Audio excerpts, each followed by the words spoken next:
Good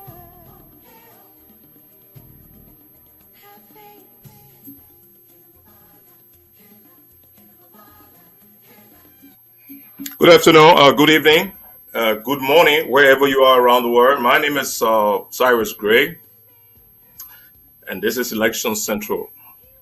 In a short while, we're going to be coming on with our pre-show, and then we'll enter the main show on the hour. So our main show today, we'll be having a conversation with spokespersons or supporters and advocates of former Vice President and Ambassador Joseph Yuma Boakai. They will be here to make the case for his suitability and electability for the position of President of Liberia in the ensuing October presidential elections. That will be on the hour, but in a short while, my co-panelist, Alfonso Nona, will join me, so we'll have a discussion on the pre-show. So in the pre-show, we'll be talking about some principal constitutional issues that govern our country. And I also will pay tribute to Captain Emmett Hill, the long-serving harbor master of the National Port Authority, who passed away over the week. John, be with us. We'll be back in a second and we'll begin our show.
So again, welcome to Election Central.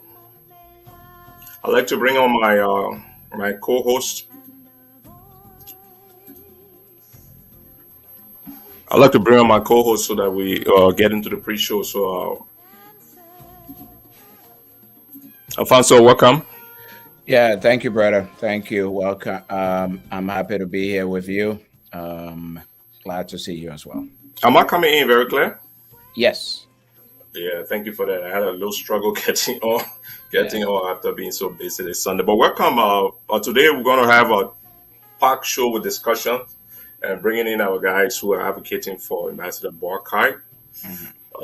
We have a commitment from three persons: Al Hassan Fadiga, Anthony Kesselly, and George Tulay. So we'll be looking forward to seeing them on the hour. But I thought before we do that, we probably will go into discussion about some fundamental things about Liberia. I think that we've had shows before where we talk about Liberia and what Liberia is, what it should be, what it's not, some of the things that have kept us behind. Mhm. But I thought this 30 minutes we should double down on it before we have a conversation about a presidential candidate. So we'll be looking at Liberia from two perspectives legally. We'll go to the Constitution and take chapter 2 of the Constitution that talk about our the principal national policies of Mhm. the Republic. That means those who we designated to frame our Constitution look at the old Constitution and in 1986 came out with certain guiding principles that whatever we do as a government that governs our people should be informed by those guiding principles. So I took the liberty to create a presentation for that. So let me bring it up, then we can deal with that. I know this this is this is going to be painful because normally like Liberians don't like to read, right? So Yeah. let's see if we can burn a few minutes discussing it as it is in the Constitution. Because if we can't put it up to talk about it, then it will appear as though it's our just our own view. So Yeah. let's start, let me see if I can pull that up. Okay.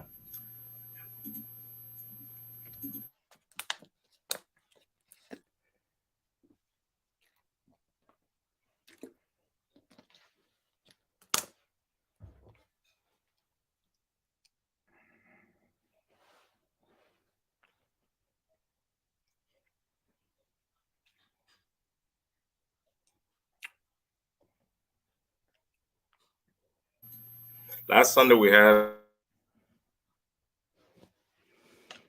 Hope it's not me.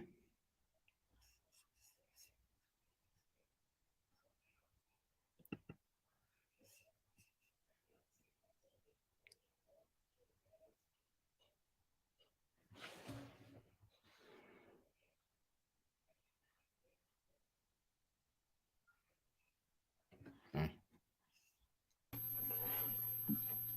Can you hear me now, Alfonso? Yeah, you were frozen a little bit. Yeah, I think my in my area here, Yeah. the electric company takes up Sunday to do the troubleshooting. I hope it doesn't disturb us today. Yeah, I But see. here we have it. Mhm. Okay, so this is pulled out of the 1986 Constitution of Liberia. It's chapter 2. Uh, it it covers I think it covers from article 4 to 10. So Mm. let me give that to you to do the narrative for us on that. Mhm. Alrighty. So, I mean, as it clearly states, these are the general principles of national policy. So basically, these are the principles upon which government and the country are built. And these are the principles that in everything we do as a government and as citizens that we should aspire to. This should also be our guiding principles. They should guide us in everything that we do. Basically, that's what it's like. You set up an organization or you establish something, you set up what your aims and objectives or what your mission is, and how you will get to that mission. That's basically what these general principles of our country, as outlined in the Constitution, are set out to do. For example, the national integration and unity of the people, regardless of ethnic, regional, or other differences. Um, the role of the legislature and the type of laws that the legislature should enact to promote the national unification and active participation of citizens, as we seek to do, as a democracy is supposed to function as. That's just an example in Article 5A of the some of the general principles, and I hope So so I think you touched it. So that will be A, B, C. I think I'm.